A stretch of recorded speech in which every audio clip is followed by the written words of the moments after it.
Hello, this is Mark Sabatella from Outside Shore Music, home of mastering MuseScore. In this week's tip, I'm going to talk about the difference between ties and slurs, which are similar looking symbols that have a pretty different meaning, and they do commonly get confused, which leads to some confusion in MuseScore. So let's go ahead and let MuseScore play this very simple passage that I have written. It's going to play with an oboe sound, and let's hear what we hear.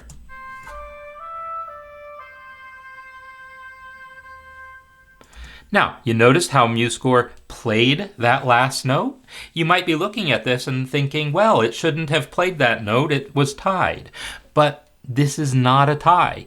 I accidentally added a slur instead. And you can tell that because when I select it, it says slur down here in the status bar.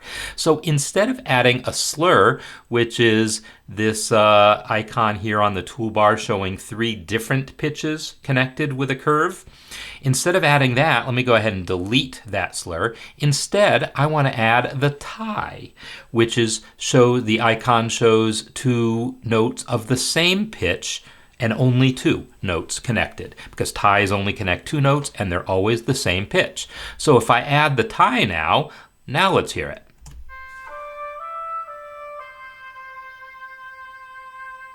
And now we hear what we expected the first time. So ties and slurs, yes, they do look awfully similar. Let me go ahead and add another one. And this time, I'm going to go ahead, select that first note, type S, the shortcut for slur.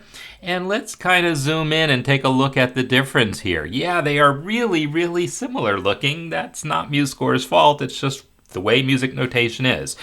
Typically, ties will be a little flatter than a slur, and typically they will attach closer to the note heads. There might be other subtle visual cues as to which is which, but really the important cue that you can pretty well rely on is ties always connect 2 and only 2 notes of the same pitch.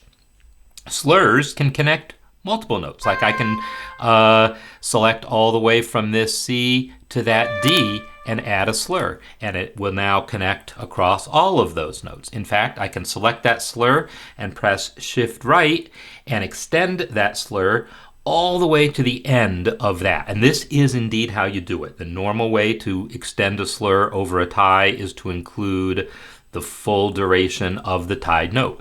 And notice the slur goes outside of the tie. The tie kind of sits in a little closer.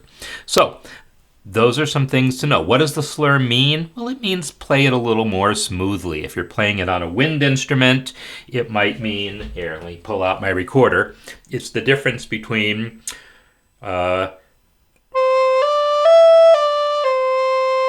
which is slurred, and which is tongued. All right, I played it in the wrong octave.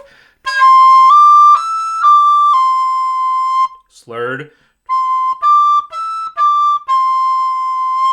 not slurred. So that there is the difference between a slur and a tie.